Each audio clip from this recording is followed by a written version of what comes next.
اور پرورش بہت اہم ہے، ارلی چائلڈہڈ بہت اہم ہے. وہ جو امیگ ڈیلا جس کو ہم کہتے ہیں، حرام مغز بھی اس کو کہتے ہیں اردو پنجابی میں، وہ 2 سال کی عمر میں ڈیولپ ہونا شروع ہوتا ہے اور وہ تقریباً پیوبرٹی تک یعنی 13-14 سال کی عمر تک ڈیولپ ہو جاتا ہے فلی. اس کے اندر ہماری سیلف آئیڈینٹی ریزائڈ کرتی ہے کہ میں کون ہوں. اور وہ بچپن میں پرورش، اسکول ٹیچر، ماسٹر، پیرنٹس، بڑے بہن بھائی، محلے کے لوگ، وہ جو بات چیت گفتگو ہو رہی ہوتی ہے اس کی بنیاد کے اوپر ہم اپنے ذات کے بارے میں ایک رائے قائم کر لیتے ہیں، جس کو اشرف چودھری صاحب نے بڑی خوبصورت انداز میں کہا کہ وہ ہمارا ہارٹ سیٹ ہے یا ہمارا مائنڈ سیٹ ہے. تو وہ ہارٹ سیٹ اور مائنڈ سیٹ جو ہے وہ اس کی وجہ سے ڈیولپ ہو جاتا ہے. لیک آف موٹیویشن تو ایک ایسا ہی ہے جیسے کسی مریض کو کہہ دینا کہ یار یہاں تو بیماریاں بہت ہیں. تو بیماری کے ذمہ دار کون ہے؟ بیماری کے ذمہ دار وہ ہیں جنہوں نے اپنا گھر تو صاف کر لیا لیکن کچڑا دیوار سے باہر پھینک دیا. اور اس باہر گھر کچرے کے جہاں دیوار کے باہر جو لوگ رہتے ہیں وہ اگر اس کچرے کی وجہ سے بیمار ہو گئے تو ذمہ دار وہ بیچارے نہیں ہیں. بہت شکریہ، آپ نے بہت خوبصورت طریقے سے اس کو کیا. گفتگو کا سلسلہ جاری رکھیں گے، ایک چھوٹی سی بریک لیں گے، اس کے بعد گفتگو کا سلسلہ ہم یہیں سے شروع کریں گے. ملتے ہیں بریک کے بعد.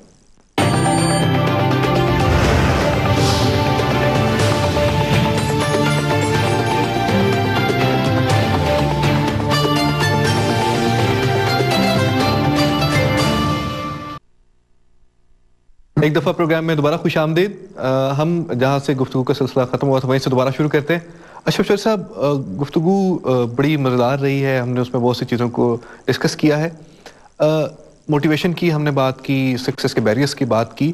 آپ یہ بتائیے کہ آپ کو ابھی تک جن لوگوں کو آپ نے ٹریننگ دی ہے وہ ان کی مجھے پتا ہے کہ ہزاروں کی تعداد ہے، سینکڑوں کی تعداد نہیں ہے، ہزاروں کی بے شک تعداد ہے. آپ کو کیا چیلنجز آئے ہیں ان کو ٹرین کرنے میں؟ اور جو میکس بابری صاحب بات کر رہے تھے وہ کس حد تک آپ نے اس کو عملی طور پہ دیکھا؟ دیکھیں، جو میکس بابری صاحب نے بات کی ہے کہ موٹیویشن، ایک بندہ ڈی موٹیویٹڈ ہے تو اس میں سوسائٹی کتنی ذمہ دار ہے. اب ڈی موٹیویشن کو اگر آپ سکنس کے ساتھ الائن کر لیں، جیسے ایک فزیکل سکنس ہوتی ہے اسی طریقے سے ایک مینٹل سکنس بھی ہے. ٹھیک ہے، ڈی موٹیویٹڈ بندہ جب تک وہ کسی تھراپسٹ کے پاس نہیں جائے گا، جب تک اس کی کوئی ایکسٹرنل انٹرونشن نہیں ہوگی تو وہ موٹیویشن، اس کا وہ جو وشیس سرکل ہے نا وہ توڑنا پڑے گا، اس کا پرسپیکٹو چینج کرنا پڑے گا. جیسے ایک ڈاکٹر ایک مریض کو ڈائگنوز کرتا ہے کہ آپ نے رات کیا کھایا تھا، کیا کیا، درد کہاں ہو رہا ہے، مسلسل درد ہو رہا ہے، یہ وقفے وقفے سے ہو رہا ہے. اسی طریقے سے جو ٹرینر ہوتا ہے یا تھراپسٹ جو ہوتا ہے وہ بھی ڈی موٹیویٹڈ بندے سے 4 سوال پوچھتا ہے کہ کب سے ڈی موٹیویٹڈ ہے، کیا ایشوز آئے تھے، کیا کیا واقعات آپ کی لائف میں ہوئے، ٹیلی ویژن کتنا دیکھتے ہو، فیس بک پہ کتنا بیٹھتے ہو، اخبار کتنا پڑھتے ہو، جن لوگوں میں بیٹھتے ہو ان کا کیا کیلیبر ہے. یہ ساری چیزیں دیکھنے کے بعد وہ بندہ مطلب تھراپسٹ بھی اندازہ لگا لیتا ہے کہ اس بندے کو ڈی موٹیویشن کہاں سے رہی ہے، اس کو وائرس کہاں سے انٹر ہو رہا ہے. وہ جہاں سے انٹر ہو رہا ہے وائرس، اس کو آپ پلگ کر دیں، آپ کی ڈی موٹیویشن تو ویسے ہی ختم ہو جاتی ہے. جیسے لوگوں میں آپ بیٹھتے ہیں آپ ویسے ہی تقریباً ہوتے ہیں. اگر آپ موٹیویٹڈ لوگوں میں بیٹھیں گے تو موٹیویٹڈ رہیں گے، ڈی موٹیویٹڈ لوگوں میں بیٹھیں گے تو ڈی موٹیویٹڈ رہیں گے. آپ کا جو سوال تھا کہ مجھے چیلنجز ابھی تک کیا کیا پیش آئے ہیں، یعنی لوگوں کی لرننگ میں کتنے ریسیپٹیو تھے. لرننگ میں ٹھیک ہے، ایک چیز جو ہوتا ہے نا، جو جب لوگ اپنے آپ کو سمجھ لیتے ہیں کہ جی میں تو آلریڈی ٹھیک ٹھاک ہوں، مجھے ٹریننگ کی کیا ضرورت ہے. ٹھیک ہے، یہ جو سیلف امپوزڈ لمیٹیشن آپ نے کریٹ کر لی کہ جی مجھے تو ٹریننگ کی ضرورت ہی نہیں ہے، یہ ایک سب سے بڑا چیلنج ہوتا ہے.